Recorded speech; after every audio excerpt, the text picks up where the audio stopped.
Olá, está começando o Business aqui na BMC News. Obrigado pela sua companhia. Toda semana a gente recebe executivos de grandes companhias para falar sobre o mercado, sobre negócios e também para entender o que eles pensam sobre gestão.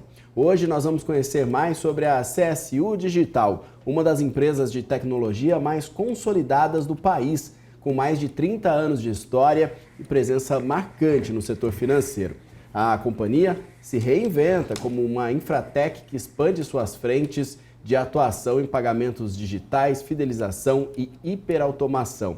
Quem vai participar aqui com a gente é o Pedro Alvarenga, CFO e diretor de Relações com Investidores da CSU Digital. Muito bem-vindo, viu, Pedro? Obrigado pela presença. Eu que agradeço pelo espaço e espero que a gente tenha um tempo produtivo hoje ao longo da conversa. Com certeza. A gente gosta de entender o modelo de negócios e eu sempre começo pedindo, inclusive, para fazer uma breve linha do tempo de como foi a evolução da empresa, da fundação até aqui, Sim. Em que momento também que você entrou na companhia, qual era o momento que a empresa vivia, como está hoje, e aí a gente vai debatendo e trazendo esse modelo de negócio para entender melhor a atuação de vocês. Não, bacana.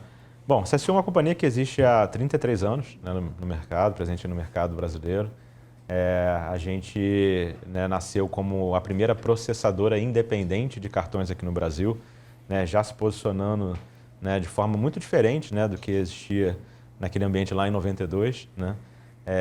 Basicamente, operar no mundo de cartões aqui no Brasil estava muito concentrado na mão de grandes bancos, a complexidade do arcabouço legal, o conhecimento de todo o fluxo operacional de uma transação de cartão, o patamar de investimento que você precisa fazer para operar nesse setor, sempre acaba sendo uma barreira de entrada para a competição.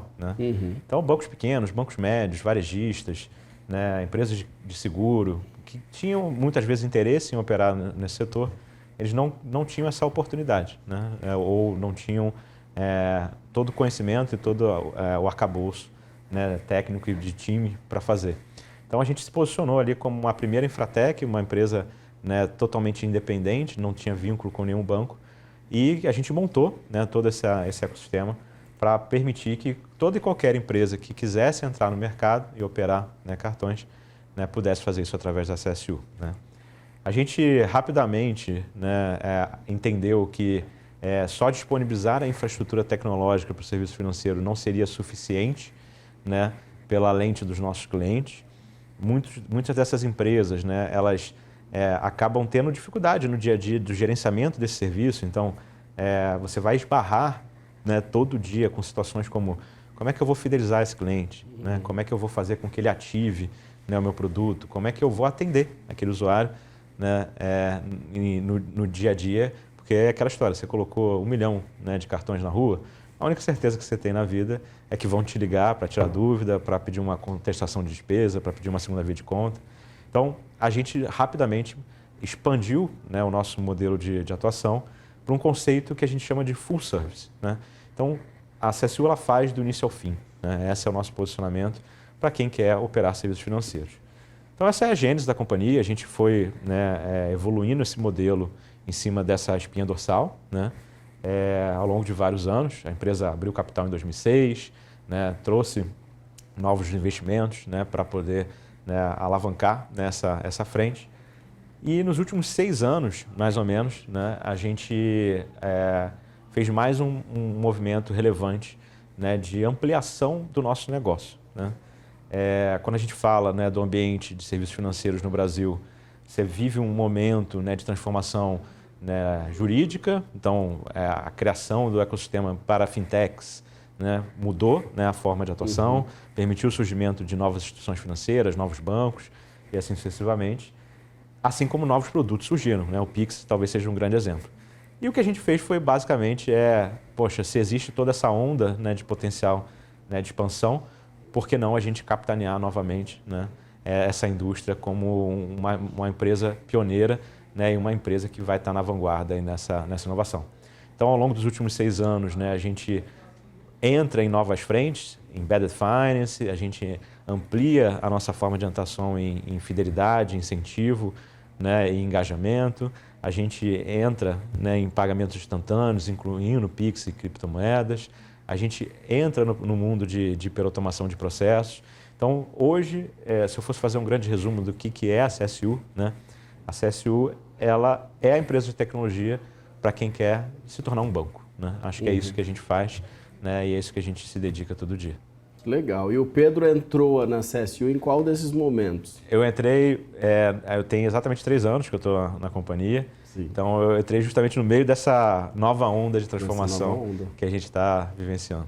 Exatamente, porque se eu puxar na memória aqui, eu vou lembrar que minha primeira recordação de cartão de crédito ainda era uma maquininha muito arcaica ali, sim, com papel carbono, né, que passava para registrar exatamente os números. E a CSU já estava ali presente nessa época? Não, ali o mercado ele ainda era 100% analógico, né? Sim. A gente entra no mercado quando ele muda para o digital. Então, na hora que você começa a ter as primeiras maquininhas, que também, quem tem, puxa um pouco a memória, lembra que eram maquininhas discadas, né? Não tinha chip de internet para você fazer isso.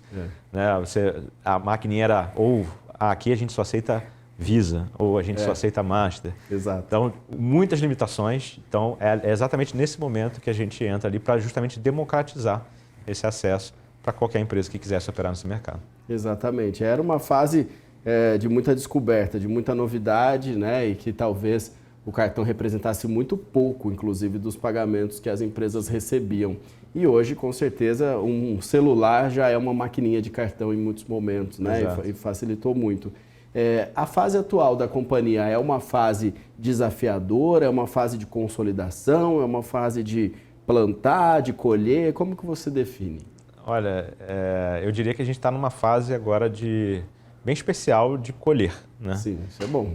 Isso é bom, né? A gente, como eu falei, nos últimos 5, 6 anos, né, se dedicou muito, né, não em mudar o que a gente faz, né? A gente continua, desde lá da Gênesis, uma empresa de infraestrutura tecnológica para serviços financeiros, mas o que a gente fez foi justamente ampliar a quantidade de possibilidades, né, de produtos, serviços, né, que a gente atua. Só que o que eu sempre trago, né, nas discussões é que assim, essa transformação é muito complexa, né? A gente passou por uma transformação que vai desde da infraestrutura da companhia. Então, quem conhece bem, né, a tecnologia de banco, né, conhece que esse mundo está muito ligado aos mainframes, né? São grandes máquinas, né, que você transaciona e você coloca o seu core de pagamentos ali dentro, né? Hoje, esse mundo está todo migrado, né, para cloud bases, né? Você migra isso para a nuvem e você tem muito mais flexibilidade, né, na hora de você desenvolver novas funcionalidades, né, da plataforma, né? A gente investiu também muito em novas tecnologias para segurança, né? Porque, obviamente, quanto mais digital são as transações, mais você tem riscos de cyberataques, assim sucessivamente, né? A gente investiu muito em novas funcionalidades. Então, existe uma curva, né, entre você começar a desenvolver um projeto, de fato colocar ele em operação e essa operação amadurecer, né? E eu diria que desde ali do final de 23, né, a gente sente que a plataforma ela ganhou maturidade, né? Cada uma delas, seja na CSU Pay, que é a nossa vertical de serviços financeiros, seja na CSU DX, que é o lado de operações, né? As plataformas elas ganharam muita maturidade e isso se traduz, né, na mudança do ritmo de crescimento, né, das nossas unidades de negócio. Então a gente está num momento muito especial de colher, né, muito do que a gente plantou. Mesmo ao longo dessa transformação, a gente veio colhendo, isso também é uma mensagem importante, né? A empresa ela foi muito disciplinada, né, nesse processo de transformação, então ela veio crescendo de forma ritmada, ganhando rentabilidade, ampliando o seu lucro, né, ampliando seus investimentos de forma gradual. Mas agora eu diria que a gente está num momento realmente especial, onde cada um desses investimentos estão lá, estão prontos, estão sendo comercializados e trazendo muita força, né, para a companhia do ponto de vista aí de crescimento. Vocês têm hoje mais de 4.500 colaboradores, uma estrutura bastante robusta e uma questão operacional que eu imagino que seja muito grande, né? Talvez em extensão, né, especialmente aí. Como que vocês destacam justamente essa estabilidade operacional, que também são destaques aí nos materiais institucionais da CSU? Não, com certeza. Eu diria assim, né? Quando a gente fala de serviços financeiros, a gente está falando de serviços extremamente críticos, né? Você não pode ter interrupções, né, do serviço, você não pode ter instabilidade que traga morosidade numa transação. Né? Eu brinco que se você hoje, né, passa o seu cartão e ele leva mais do que 3 segundos, né, para concluir a transação, você como usuário já começa a ficar irritado. Né? É verdade. Quem viveu o mundo do papel carbono não sabe do que está falando. É verdade. Né? Mas assim, a verdade é que a instantaneidade é uma discussão. Né? E é um sinal de segurança ao mesmo tempo, né? Exato, né? A segurança é um pilar demora, muito importante. Será que está acontecendo alguma coisa? Será que estão clonando o cartão? Será que a maquininha está certa? Será que vão rejeitar minha transação? Né? Vou ter que pegar outro cartão, só que se eu não tiver com ele na minha carteira, na minha wallet, como é que eu faço? Então, verdade. É muito sensível, né, tudo que a gente faz. Né? E aí eu acho que assim, quando a gente para observar, né, o investimento ele precisa ser muito relevante, né, para você de fato, né, trazer essa solidez operacional, né, para o negócio. Né? E aí eu falo que acho que talvez essa seja a principal característica da empresa. Né? A gente é uma empresa que opera nesse mercado há 33 anos, né? E tem isso reconhecido em seus clientes. Né? Uma empresa que tem uma estabilidade operacional muito grande, uma empresa que tem, né, um nível de segurança bastante elevado, e isso, obviamente, acaba se traduzindo, né, nessa perpetuidade, né, e crescimento contínuo, né, dos nossos negócios. Então, eu falo que Pix, né, meu Pix é igual ao do banco. Né? Assim, o que eu ofereço para o meu cliente, vis-à-vis o que os outros bancos estão oferecendo, Pix é Pix. Né? Agora, como eu executo, como eu protejo aquela transação, como eu guardo os dados, como eu garanto essa velocidade, é aqui que a gente se destaca em relação aos concorrentes. Então, ter times grandes, né, mas não só em termos de tamanho, mas em termos de especialização, é fundamental. Eu preciso de gente que conheça de dados, de segurança, que conheça de crédito, que conheça de garantias. Então, a gente, de fato, é uma instituição, né, muito, muito relevante. Quais os principais setores, os principais clientes que hoje são atendidos pela CSU? Tem algum que se destaca? A gente é uma empresa muito diversificada, né, em termos de clientes. A gente atende desde bancos, né, então a gente tem Banrisul, Banpará, Tribanco, né, como clientes importantes. A gente atende cooperativas de crédito, então Sicredi, Unicred, a gente atende varejistas, empresas de consumo, então a gente tem um leque muito grande. Né? É difícil apontar assim, um cliente específico, né? Claro. Mas eu gosto de apontar talvez assim, indústrias que estão de fato se dedicando bastante, né, para evoluir, né, as suas operações financeiras. Então eu diria que hoje o setor de seguros, né, tem investido bastante nessa frente, né, em trazer cada vez mais uma pluralidade de serviços além do seguro puro e simples, o que para a gente significa mais negócios. Né? Então a gente vê, né, isso muito pulsante, né, na nossa base de clientes. A gente vê também as cooperativas de crédito, né, cada vez mais sólidas nesse mercado. Né? A gente sabe que eles têm um papel muito importante na economia no Brasil, principalmente quando a gente sai do eixo Rio-São Paulo. Né? Sim. As cooperativas de crédito, elas de fato se tornaram o grande banco, né, dessas regiões. Então também é um outro setor que chama muita atenção, né, em termos de curva de crescimento, investimento, demanda por inovação. Então acho que são os dois grandes destaques.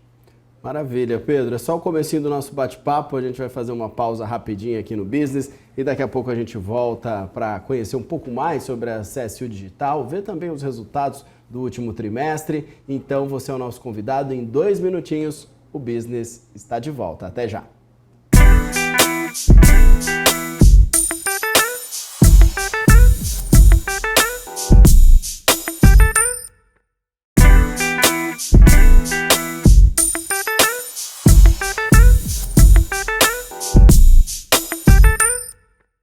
Estamos de volta. Obrigado pela sua companhia. Esse é o Business aqui na BMC News. Hoje estamos conhecendo mais detalhes sobre a CSU Digital e o nosso convidado é o Pedro Alvarenga, que é CFO e diretor de relação com os investidores. A gente está falando, inclusive, né, Pedro? A gente estava falando no primeiro bloco, respeito dos serviços oferecidos do portfólio da CSU. E a gente tem aí pagamentos digitais, como você ressaltou bem, o Embedded Finance, né? Sim, E perfeito. programas de fidelização. O que são esses programas de fidelização? Como que é essa atuação que vocês têm? Olha, esse é um tema que a gente tem percebido um reaquecimento muito grande, né, dessa indústria, né? O programa de fidelidade, ele nasce, né, muito no sentido da busca da principalidade do usuário final, né? Você imagina uma instituição financeira, né, ela vai competir diariamente com várias outras, né? Eu sempre falo assim, se eu abrir minha carteira, eu tenho pelo menos 3, 4 bancos, né, com os quais eu tenho alguma conta, um cartão, né, e assim sucessivamente. Então, é muito difícil para o usuário, né, tomar uma decisão pura e simples de qual instituição que ele vai usar se ele não tiver, de fato, um incentivo, né? Então, o que acaba acontecendo, né? A boa parte das instituições, eles têm um trabalho muito intenso, né, de buscar, primeiro, né, a ativação daquele cliente, né? Então, ele criou uma conta, ele criou um cartão. Se aquilo ficar dentro da carteira e não for usado, para essa instituição a receita é zero, né? Então, o primeiro grande desafio é como é que ele ativa, né? Como é que ele conquista a principalidade. Ele sempre vai ser o top of mind na hora que você vai fazer uma transação, né, de pagamento ou uma transação bancária, né? Depois que ele ativa, ele não pode perder aquela principalidade. Esse é um segundo grande desafio, né? Eu sempre falo o seguinte, né? Ainda mais na carteira digital, isso é mais simples ainda, né? Você vai fazer uma transação, seu filho passou mal de madrugada, né? E aí você vai lá na farmácia comprar um remédio. E aí você vai fazer aquele pagamento e aí o seu cartão, a sua transação é negada por uma suspeita de tentativa de fraude, né? Automaticamente, o que você vai fazer? Você vai migrar aquela transação para um outro cartão, se você tiver, né? Ou para o Pix. De alguma forma, você vai migrar para alguma forma adicional de pagamento. E a partir do momento que você trocou o teu cartão, por exemplo, ali na wallet, que era o primeiro que estava na frente, para um outro cartão, provavelmente na próxima vez que você for pagar, você vai usar esse novo cartão ao invés de usar verdade, o anterior, né? Sim. Então, essa é uma disputa constante dentro do mercado de serviços financeiros. Por como você ativa e como é que você não perde a principalidade, né, daquele usuário. Então, é aqui que a gente atua, né, para justamente ajudar as empresas que nos contratam a justamente aumentar essas taxas de conversão. Então, a gente cria, né, motores no final do dia, né, o que a gente acaba criando são motores de regras de decisão de negócios, onde aquela empresa ela consegue parametrizar, né, quais tipos de campanhas ele quer fazer com aquele usuário, quais tipos de conveniência que ele quer gerar. Então, poxa, ele comprou, né, uma passagem aérea, né? Pô, eu vou oferecer um seguro viagem gratuito porque é um cliente premium que eu quero ter sempre comigo, né? Então, a gente constrói com o cliente esse conjunto de regras, sistemicamente falando, e a partir dali a gente também monta, né, a prateleira de benefícios que vão ser concedidos, né, para aquele usuário, que pode ser desde um produto, pode ser um desconto, pode ser um cashback. Um cashback. Tá? Então é aqui que a gente atua, né? De novo montando toda essa infraestrutura tecnológica para que essa empresa monte esse programa de fidelidade. Interessante. Por que esse mercado ele reaqueceu muito, né? A competição se acirrou, né, extremamente no Brasil. Acho que esse é o lado mais simples, né, da análise, mas tem um outro pedaço que as companhias começaram a entender que elas têm dentro de casa um valor, né, intangível relevante, que são os dados das transações, né? E a gente aqui, né, tem sido, de novo, vanguardista nessa frente, a partir do momento que a gente sabe, né, os dados dessas transações, como é que eu sou mais assertivo nesses programas de fidelidade com o que eu ofereço para aquele usuário. Então, a gente está trabalhando muito intensamente com inteligência artificial, justamente para hiperpersonalizar nessas ofertas, de tal maneira que eu aumente essa taxa de conversão. E isso já reflete bem nos números da CSU, né? A gente tem uma taxa de ativação, né, de usuários bem superior ao mercado. Então, da nossa base de 37 milhões e 700 usuários, né, que trafegam dentro da nossa plataforma, 62% de fato utilizam pelo menos uma vez, né? E a quantidade de transações também por usuário ela cresceu quase 30% ano contra ano, né, por conta desses sistemas. Então, é uma ferramenta muito poderosa para quem quer operar serviços financeiros. Uma pergunta até bem básica, mas digamos assim, que quando você tem você é cliente de um banco, por exemplo, de uma cooperativa de crédito que é cliente de vocês, um percentual daquela transação fica para o banco e um percentual fica para a CSU? Não, a CSU ela cobra pelo uso da plataforma. Perfeito, tá? entendi. Então, Entendi. A taxa de intercâmbio, né, o MDR, tudo isso ou vai ficar com o adquirente, ou com a bandeira, ou com o banco emissor. Porque aí surge a próxima dúvida. Quanto mais usar o cartão, é melhor para o banco, mas não necessariamente é melhor para a CSU. Para a gente também porque o nosso modelo de cobrança ele tem duas grandes variáveis. Né? Tá. A primeira grande variável é a quantidade de usuários. Né? Perfeito. Então, eu coloco a plataforma à sua disposição, né, para a sua empresa, e eu vou gerenciar aquele programa de serviços bancários, de cartões e assim sucessivamente. Então, eu cobro um valor só por estar administrando. Só que eu cobro também para cada transação que acontecer ali dentro da plataforma. Então, quanto mais aquele usuário usar, mais eu vou receber também. Agora, se ele transacionar R$1 ou 1 milhão, para mim é indiferente. É a mesma coisa. Perfeito. Mas isso é bem justo também, porque independentemente se a compra custou R$1 ou R$1.000, você tem que dar assistência, a segurança, você tem que dar o retorno para esse cliente da mesma maneira. Tem que dar o atendimento, tem que dar... tem os riscos, né, de estorno e tudo mais que estão todos embutidos aí. Sim. É interessante esse modelo, porque aí é bom para todos, então o banco quer que usa mais, vocês querem que usam mais e para o cliente também tem essa vantagem. Interessante. Aí falar um pouquinho mais sobre o Embedded Finance, né? Sim. Que é o quê? É um serviço financeiro embutido. É uma tendência, as empresas têm usado muito isso. A grosso modo, seria uma padaria que quer também oferecer um empréstimo, ou é uma manicure que pode também ter uma maquininha própria para ter um retorno. Seria basicamente um acesso mais facilitado a serviço bancário? É exatamente isso, né? Você levar para a ponta, né, que não é somente um banco, então são outros tipos de empresas que querem oferecer serviços financeiros e eles precisam ter, né, todo esse arcabouço, né, legal, né, toda essa parte de licenças para você operar, toda a parte tecnológica para você fazer esse transacional. O Embedded Finance ele tem essa característica, vamos dizer assim, é um termo novo, mas no fundo, quando a gente pensa do ponto de vista de negócios, é algo que já é feito há muito tempo. Né? Sim. Acho que o maior exemplo é o varejo. Né? Os grandes varejistas já são instituições financeiras há muito tempo. Né? Quando você faz lá o carnezinho, né, o crediário, você está dando crédito. Né? O próprio cartão Private Label, né, que é o cartão da marca daquele varejista. Então, as empresas em geral, elas já oferecem serviços financeiros embutidos aos seus negócios há muito tempo. Né? Sim. O que mudou, né, e por que esse business ele ganhou muita propulsão, né, nos últimos anos aqui na indústria, é que se antes o pessoal fazia isso de forma analógica, né, o carnezinho, né, de papel que você ia na loja lá para fazer, e aí emitia um boleto que mandava para sua casa para você pagar pelos correios, tudo isso se tornou digital. Né? E aqui, de novo, a CSU ela entra montando justamente essas plataformas para que as companhias elas possam, de fato, levar esse tipo de serviço lá na ponta. Em geral, o Embedded Finance ele está mais ligado a empresas de grande porte. Tá? O pequeno varejista ele vai buscar soluções mais de pagamento, né?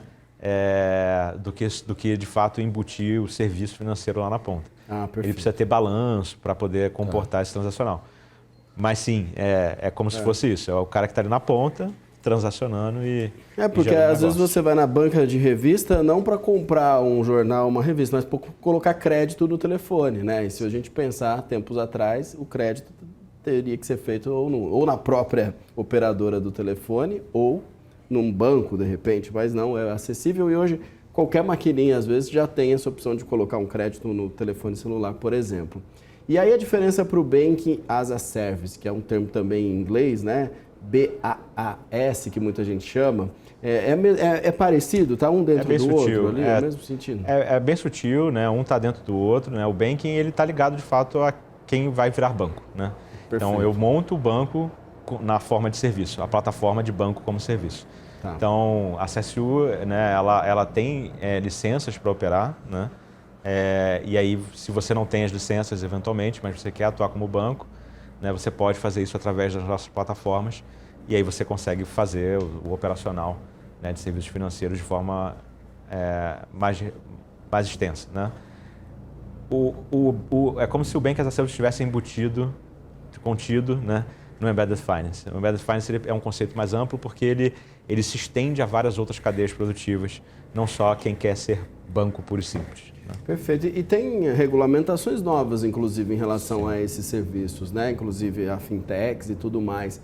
Quais são os principais pontos? Você tem fácil aí de cabeça para a gente relembrar? Essa indústria ela vem sendo modernizada já na última década, né? Acho que o Banco Central ele assumiu, né, um papel de fato de trazer inovação, né, para esse mercado, né, e convidou as empresas a participarem, né, desse movimento. Eu acho que foi talvez algo que nunca tenha sido visto, né, antes, esse movimento tão conjunto, né, entre o regulador e as instituições.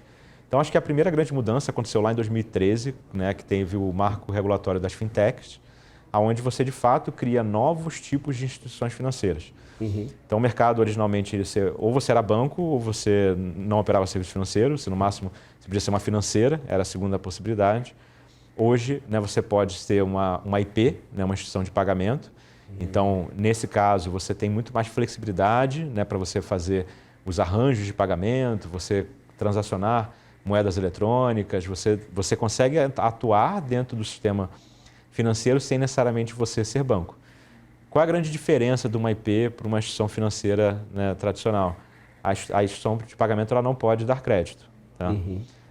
Aí, na sequência, né, o Banco Central criou as sociedades de crédito direto, né, que é uma evolução, né, também, né, que veio com esse marco regulatório. A SCD, né, como o mercado chama, né, ela sim pode dar crédito, mas diferente do banco, ela não pode alavancar esse crédito. Então, ela tem que usar o balanço daquela instituição para dar crédito. Perfeito. Então, isso flexibiliza também a entrada de novas fintechs com uma segurança de que está aqui o seu balanço, você não pode gerar a alavancagem de usar o efeito multiplicador, né, que é um conceito econômico, para você dar crédito. Tá?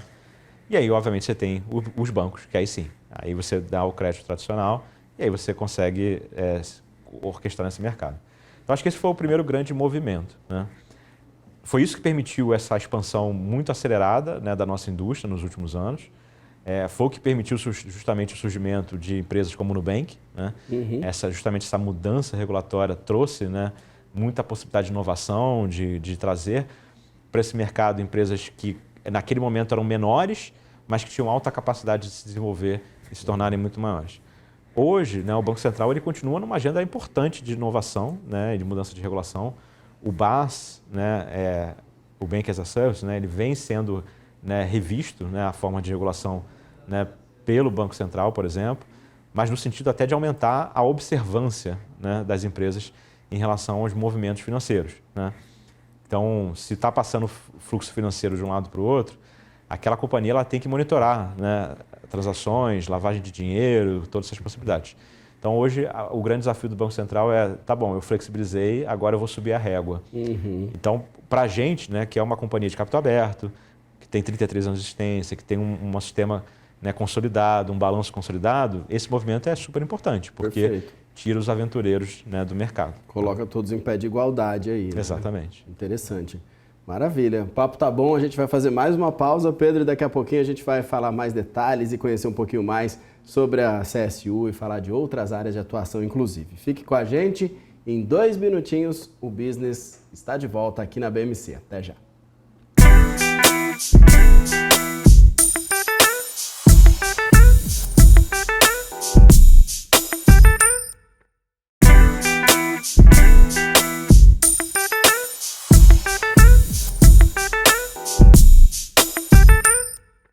Já estamos de volta com o Business aqui na programação da BMC News, hoje recebendo a CSU Digital. Estamos aqui com o Pedro Alvarenga, que é CFO e diretor de Relações com os Investidores. Agora para a gente falar de números, de resultados, o primeiro trimestre de 2025 já passou e trouxe aí resultados bastante animadores aqui quando a gente olha para a CSU. Uma receita líquida de 150 milhões, um lucro de 24 milhões e dívida zero, né? O que é mais importante aí num contexto, inclusive, de Selic a 15%, como a gente está vendo, e uma preocupação com essa questão da alavancagem, né?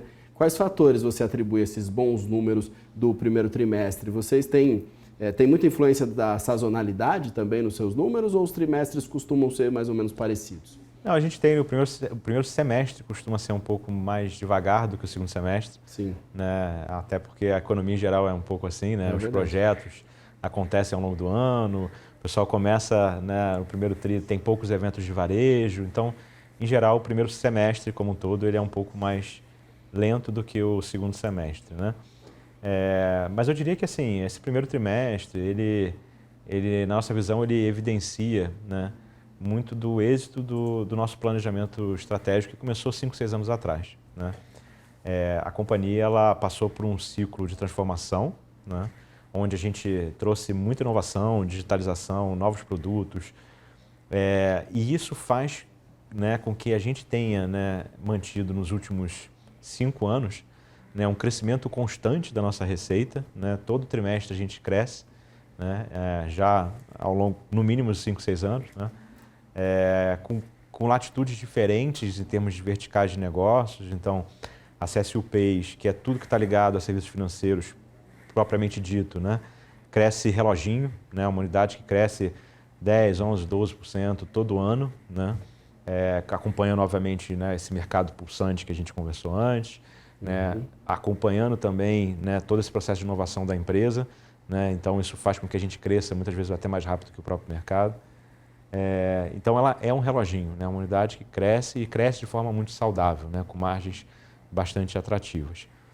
E a DX, né, que é o lado de operações, né, é uma unidade que o ciclo de inovação dela foi um pouquinho mais longo, né, do que a Payz eu consegui ser mais rápido, né, na hora de implantação.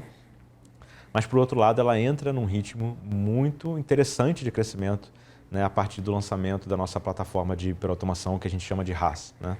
E acho que o grande destaque do trimestre, além do crescimento contínuo da Payz, foi que a DX ela cresceu mais de 15%, né, com comparação com o mesmo período do ano passado, né? Então, eu acho que o primeiro trimestre ele é de fato uma confirmação de que a estratégia foi muito acertada, né? O ritmo de crescimento da companhia começa a acelerar, né, ao longo dos últimos trimestres.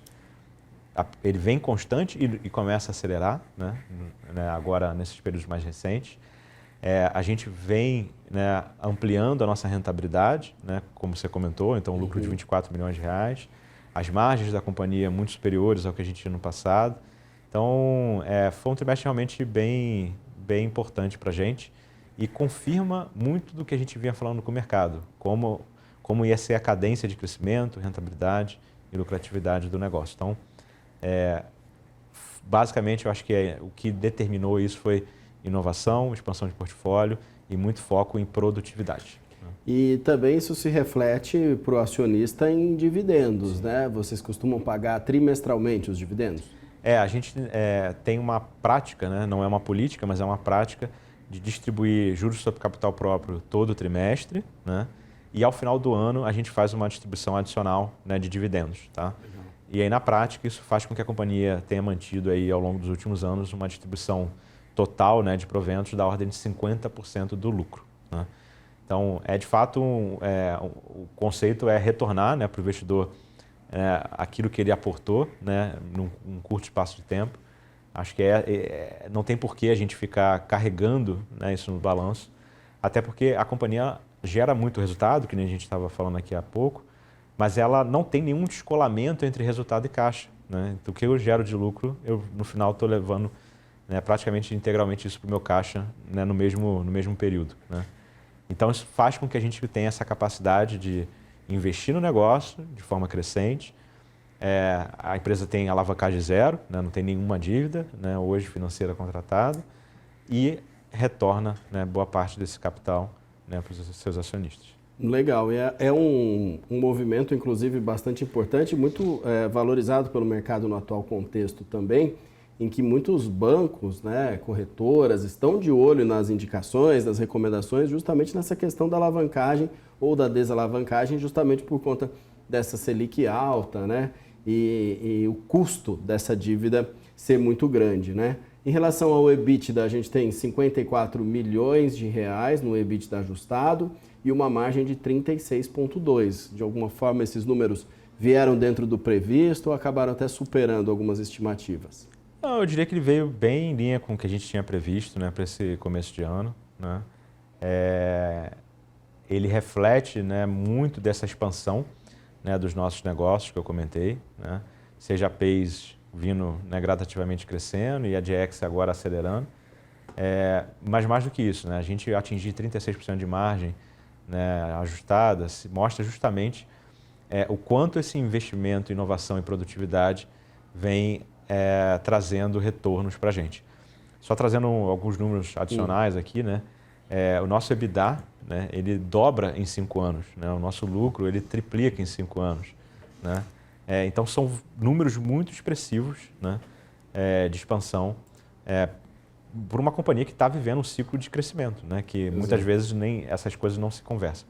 Então, por a gente ser uma empresa de tecnologia, eu acho que a gente tem essa grande vantagem, né? A gente consegue inovar e trazer resultado mesmo num momento, né, de crescimento mais acentuado. Perfeito. E o fato de ter essa baixa alavancagem, não ter dívidas, abre espaço para novos investimentos? Tem algo no radar que já dá para dizer em termos de preparação, de expectativa, de guidance? Dá para comentar, né? Sim, abre e é isso exatamente que a gente está fazendo, né? Eu diria que assim, a indústria que a gente, né, gerencia, ela viveu um ciclo de transformação muito grande no que a gente tangencia a produto e plataforma, né? Onde você hospeda a tua plataforma, como que você orquestra essa plataforma. O desafio agora da indústria está muito ligado à aplicação de inteligência artificial nos negócios. Perfeito. A gente vem fazendo isso já há bastante tempo, né? Muito antes disso se tornar algo que todo mundo está fazendo, né? A gente fez isso inicialmente para a gente mesmo, por isso a nossa margem cresce, né? E a gente começou a oferecer isso para os clientes, seja na frente de pagamentos, justamente para aumentar a taxa de ativação, aumentar a quantidade de transações por usuário e etc., seja vendendo essas esteiras de processos, né, de onboarding, curadoria de documentos, prevenção à fraude. Então, a gente tem investido massivamente, né, em inteligência artificial, né, para justamente alavancar ainda mais o ritmo de crescimento do nosso negócio. A outra frente que a gente acentuou, principalmente agora nesse ano, né, de 2025, né, a gente começou a acelerar em 24 e agora em 25 a gente de fato, vamos dizer assim, colocou mais gasolina no carro, né? A nossa expansão internacional, tá? Então, um dos grandes pontos, né, que a indústria já vem se movimentando há algum tempo é que nenhuma empresa quer mais limitar a sua operação a só o ecossistema brasileiro, né? As empresas, de fato, elas querem ter a capacidade de fazer transações multigeográficas, né? É o que o mercado chama de transações cross-border, né? Então, a gente escuta todo dia os bancos falando, né, lançamos nossa conta global, sim, nosso cartão global. Você vê o surgimento de empresas especializadas em transações internacionais. Então, esse é um movimento muito forte que está acontecendo, né, na indústria. E a gente, de novo, aqui está acelerando, né, nesse caminho, porque tem muito cliente nosso que está fazendo esse movimento, tem muito prospect que quer fazer esse movimento. Então, a gente abriu uma operação nos Estados Unidos, né? Estamos finalizando o processo de implantação da plataforma lá para operar e a expectativa é que até o final do ano a gente esteja no ar, já provavelmente com o primeiro cliente, para poder deslanchar também, não só no Brasil, mas também em solo americano. É um ponto importantíssimo, né? A IA mesmo tem trazido justamente essa revolução de várias indústrias e vários setores como um todo e também especificamente a de pagamentos, né? Então vocês estão muito alinhados a tudo isso e essa atuação de vocês é diferenciada porque é um sentido que vocês já identificaram isso lá no passado e conseguiram implementar. Exato, a gente saiu na frente nesse aspecto. E aí, não tem limite, né? Quando se começa a pensar nessas inovações e até onde pode chegar, não dá para se ver no horizonte um limite, né? Não, eu acho que esse é o aspecto mais animador da nossa indústria, né? Assim, a agenda de inovação é constante, né? a gente está falando aqui de inteligência artificial, transações cross-border. Vamos discutir cada vez mais, né, e aí não só a CSU, mas a indústria como um todo, o tema de stablecoins, né, como é que vai se comportar, tokenização, smart contracts. Então, a única certeza que eu tenho é que tem muitos anos aí pela frente, né, de inovação e crescimento, né, desse segmento. Maravilha. Pedro, segura aí que a gente vai fazer uma pausa rapidinho, porque depois começa o nosso último bloco e aí é hora da gente falar especificamente sobre o que vem pela frente, o que se espera da CSU, dos movimentos do mercado e também a gente está de volta com outros detalhes e outras informações importantes aqui para você que acompanha o business. Então fique ligado que o intervalo são só 2 minutinhos. Até já!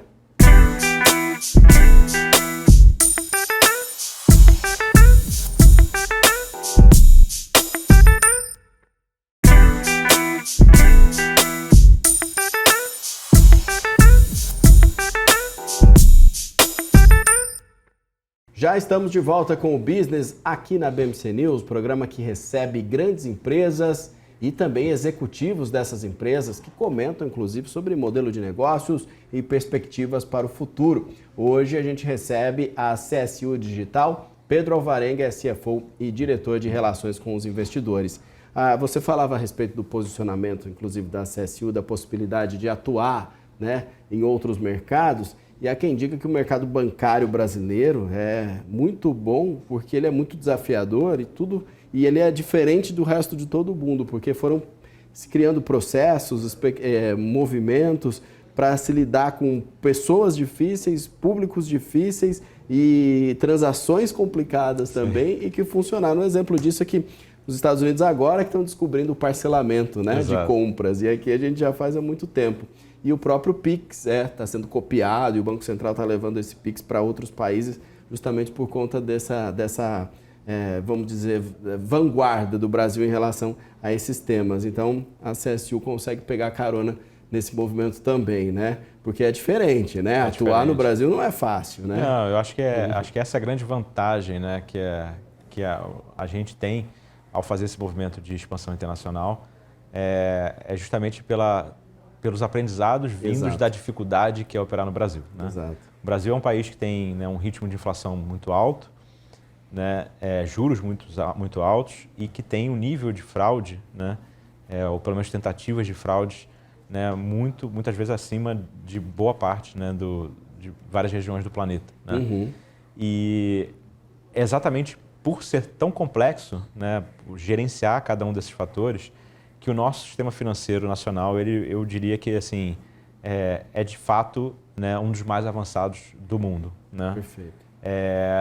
E aí, o que a gente tem percebido? Né? E aí, é algo que é mais recente. Né? Boa parte dos problemas que aqui residem, né, eles começam também a existir, né, em outras geografias, que é o caso do mercado americano. Uhum.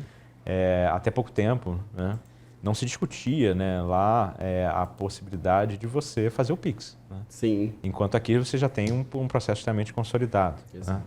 Né? E aí o que eu falo, assim, o porquê que é tão vantajoso, né, esse movimento que a gente está fazendo? A própria entrada do Pix, né, no mercado americano, Pix, né, o análogo que seria o FedNow, né, vai demorar a acontecer na nossa visão, porque lá você ainda está discutindo uma etapa anterior, que é a velocidade de conciliação das transações bancárias. Né? Então, de novo, se o dinheiro não tem custo, né? Os juros era muito próximo de zero, se não tem inflação, se a conciliação bancária não acontecer hoje, acontecer daqui a 3 dias, não muda muito. Não muda nada. Né? Sim. Então, para que você, como companhia, como banco, você vai investir em sistemas altamente sofisticados, né, nessa direção? Se não tem muita fraude, para que eu também vou criar mecânicas de defesa muito complexas? Então, essa é parte da nossa aposta, né, de que, de fato, o mercado lá vai se movimentar, porque, de fato, esses problemas começam a aparecer. E, obviamente, as próprias instituições brasileiras que estão indo para lá também demandam que as empresas que estão aqui, né, atendam eles lá também. Então, de fato um movimento bem estratégico para a empresa e eu acho que tem tudo para dar certo por conta desse avanço que o Brasil tem. Queria falar também com você a respeito dos investimentos aí na hiperautomação dos processos, né, que a CSU se destaca. E eu queria entender um pouco mais como isso se traduz em resultados práticos, como que funciona exatamente essa hiperautomação e da onde vem justamente essas possibilidades aí de monetização. Legal. Não, a nossa plataforma de hiperautomação, né, de processos, ela nasce muito observando a dor do dia a dia, né, das instituições financeiras. Tá?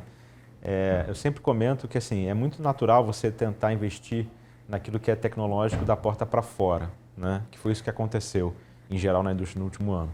O que eu quero dizer com isso? Né? Os aplicativos hoje são muito mais user-friendly. Né? Você vai lá, navega, contrata, sobe a sua documentação diretamente no aplicativo sem ter que ter numa agência.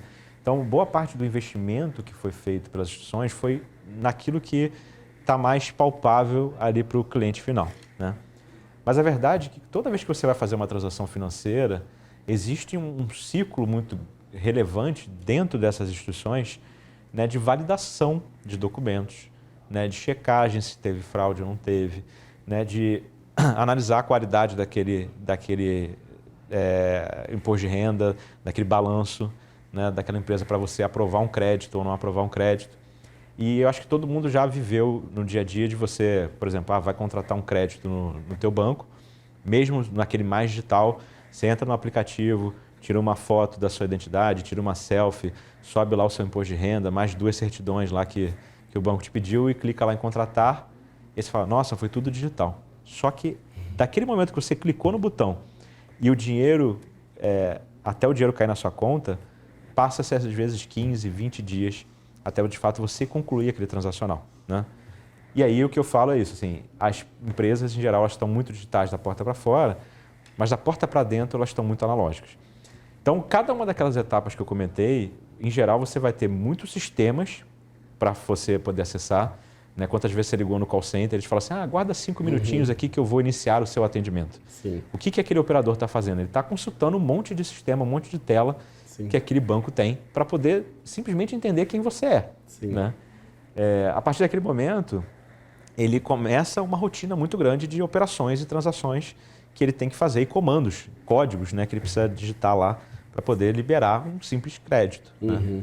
Então, é aqui que a gente fala, assim, não adianta você ser digital só lá na porta para fora. Se você for muito lento aqui ou não tiver uma qualidade naquele transacional e cometer erros, o que vai acontecer? Você vai perder aquela transação. Né? Sim, então, a hiperautomação ela entra para resolver esse tema. Né? A gente coloca, de novo, muito sistema, muita tecnologia, muita sofisticação em termos de machine learning, né? Toda a parte, né, de gestão de dados.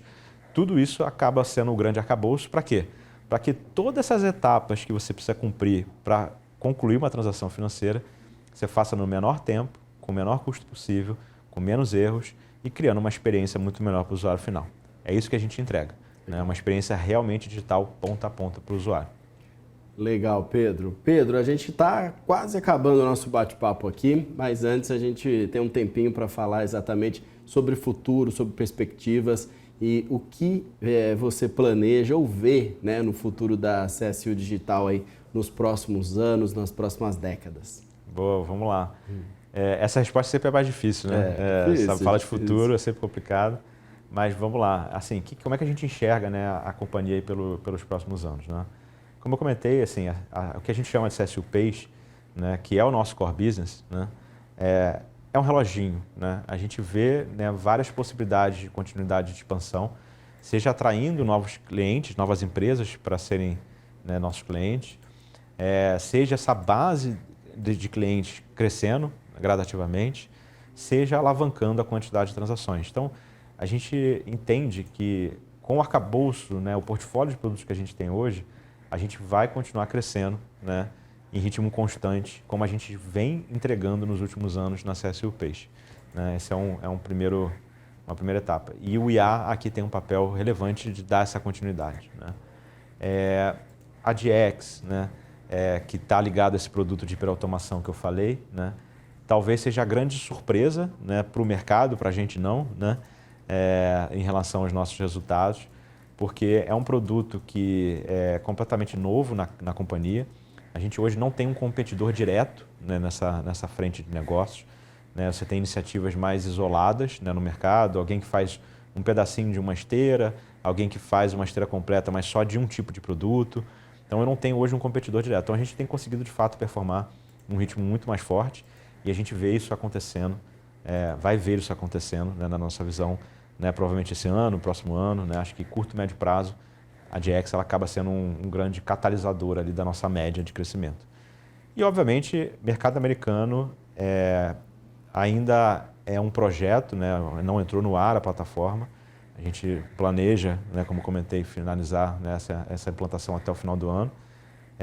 Mas eu diria que tem um potencial gigantesco, né, de fato, de multiplicar, né, essa companhia ao longo do tempo. Porque é um mercado, como eu falei, que tecnologicamente ainda está defasado, é um mercado 15 vezes maior do que o mercado brasileiro, é um mercado que tem uma competição que, quando a gente pega o tipo de cliente que a CSU, né, gosta de trabalhar, que são bancos regionais, bancos médios, cooperativas de crédito, varejistas, é um mercado bastante pulverizado, né, e com oportunidades, inclusive, de diferencial de preço, não só de tecnologia, mas diferencial de preço, porque o meu custo é brasileiro, né, então eu consigo ter um preço bem competitivo no mercado. Então, acho que essas são as 3 grandes apostas aí da companhia.